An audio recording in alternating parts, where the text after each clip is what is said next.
ICR और central agricultural universities दोनों ही बहुत रेपुटेड नाम हैं, बहुत आपने इनके बारे में सुना होगा।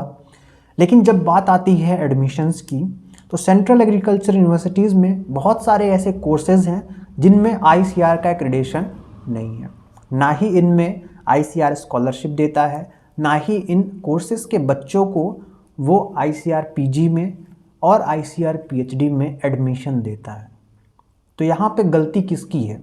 सेंट्रल और स्टेट एग्रीकल्चर यूनिवर्सिटीज़ के ज्ञान को हम थोड़ा सा दुरुस्त करते हैं। एग्जाम्पल के लिए मैं आपको बताऊं तो बीसीकेवी में लास्ट ईयर आईसीआर का एक्रेडिशन नहीं था, तो उसमें आईसीआर के बच्चे नहीं गए।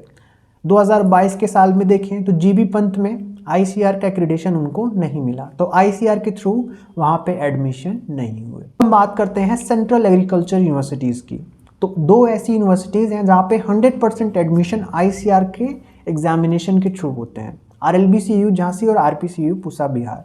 तीसरी भी एक सेंट्रल एग्रीकल्चर यूनिवर्सिटी है इम्फाल में, लेकिन वहाँ पे एडमिशन का मोड उनके पास खुद का भी है, खुद से भी वो एडमिशन ले सकते हैं। वही यूनिवर्सिटीज़ झांसी और पूसा में भले ही उस कोर्स में और उस कॉलेज में आईसीआर का एक्रेडिशन ना हो, फिर भी आईसीआर एग्जामिनेशन देने के बाद बच्चा वहाँ पे एडमिशन लेता है।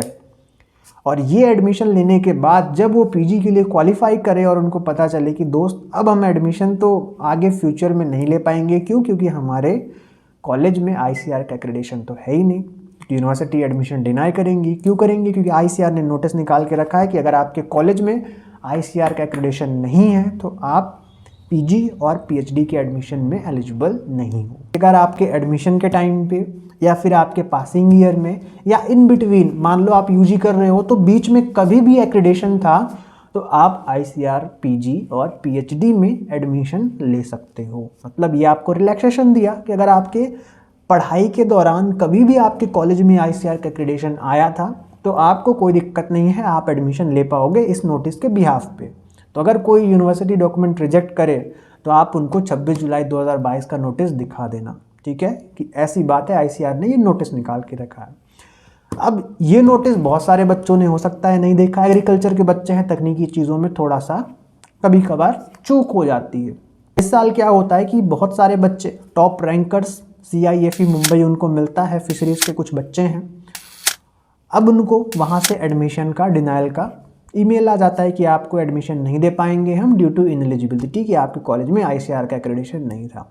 तो कुछ कोर्सेज हैं अंडर ग्रेजुएट लेवल पे BSc AG, बीटेक बायोटेक्नोलॉजी और एग्रीकल्चरल इंजीनियरिंग। 2022 के साल में केवल इन्हीं कोर्सेज में आईसीआर का एक्रेडिशन है यूजी लेवल पे, बाकी किसी भी कोर्स में RPCAU के अंदर एक्रेडिशन नहीं है। बहुत सारे कोर्सेज हैं, फॉरेस्ट्री का कोर्स है, फिशरी का कोर्स है। जब आप बात करें पीजी में तो केवल 2 कोर्सेज ही हैं जिनमें आईसीआर का एक्रेडिशन है RLBCU में, और ये हैं एग्रोनॉमी और ब्रीडिंग। इसके अलावा जितने भी कोर्सेज हैं पीजी में और इवन पीएचडी में, किसी में भी आईसीआर का एक्रेडिशन नहीं है।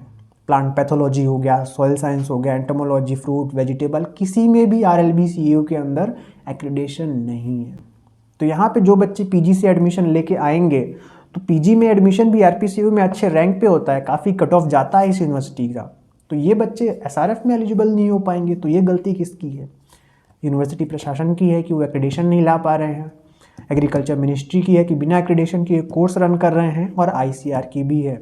इनडायरेक्टली उनको रिकमेंडेशन नहीं देनी चाहिए कि आप ये कोर्सेज चलाओ बिना एक्रेडिशन के। जब आईसीआर नोटिस पब्लिश करता है 26 जुलाई 2022 को, तब आपको क्यों ये चीज़ समझ में नहीं आती है कि हमें आईसीआर पीजी पीएचडी में एडमिशन नहीं मिलेगा अगर हमारे कोर्स में एक्रेडिशन इस दौरान पे नहीं है। आपके ज्ञान चक्षु उस दिन भी खुलने चाहिए थे, आपको उस दिन भी अपने कॉलेज में जाके पूछना चाहिए था कि हमें एक्रेडिशन क्यों नहीं मिला। हमें इंस्टेंट रिपोर्ट आप आईसीआर पे भेजो, एक्रेडिशन की कमेटी बैठाओ, खर्चा करो, कुछ भी करो, लेकिन एक्रेडिशन हमें किसी भी हालत में चाहिए। अगर आपके कॉलेज में एक्रेडिशन नहीं आ रहा है, नहीं मिल रहा है, तो आने वाले बच्चों का आप किस बेसिस पे एडमिशन ले रहे हो?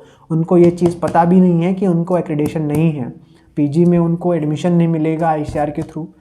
Central university, central agriculture university, जिसको बहुत सारे लोग रेपुटेड मानते हैं, तो उस रेपुटेशन का क्या फ़ायदा अगर आईसीआर पीजी में एडमिशन ही नहीं ले पाए? ऑप्शन बहुत हैं, ऑप्शन एडमिशन के और भी ऑप्शन है, स्टेट के थ्रू जा सकते हैं, लेकिन जब आप बराबर फीस ले रहे हो, क्यों आप उनको ये एलिजिबिलिटी से रोक रहे हो? ना तो आप NTS की स्कॉलरशिप दे पा रहे हो क्योंकि उसमें एक्रेडिशन नहीं है। आईसीआर ने रूल निकाला कि अगर किसी कोर्स में आईसीआर का एक्रेडिशन नहीं है तो हम स्कॉलरशिप नहीं देंगे। तो स्टेट में तो कहीं कोई दिक्कत नहीं है। जब बात सेंट्रल की आती है तो इन कोर्सेज में एडमिशन लेने के बाद बच्चा क्या करे, वो 5,000 रुपये के पीछे इतनी मेहनत करता है, तैयारी करता है और लास्ट में उसको मिलता क्या है, कुछ नहीं।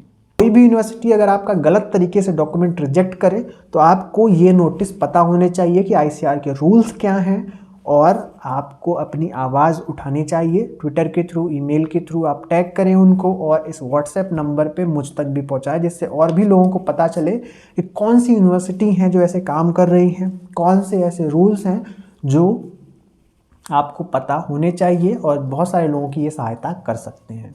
क्योंकि बहुत सारे लोग हैं जो एडमिशन ले लेते हैं, एडमिशन के टाइम पे सोचते नहीं है, केवल उनको लगता है कि एक कॉलेज हमको मिल जाए। तो सारी चीज़ों से अपडेटेड रहें और अपडेटेड रहने के लिए कृषि क्रांति यूट्यूब चैनल को सब्सक्राइब कर लें, इस वीडियो को लाइक कर दें और अपने दोस्तों तक इस वीडियो को ज़रूर शेयर करें, जिससे उन्हें भी इस बात का पता चले, इन्फॉर्मेशन पता चलती रहे। दोस्तों इस वीडियो में इतना ही, आशा करता हूँ वीडियो पसंद आया होगा। मिलता हूँ मैं आपको किसी नए वीडियो में नए अपडेट के साथ। तब तक स्वस्थ रहें, मस्त रहें, देखते रहें कृषि क्रांति यूट्यूब चैनल। सचित आनंद के साथ बहुत बहुत धन्यवाद।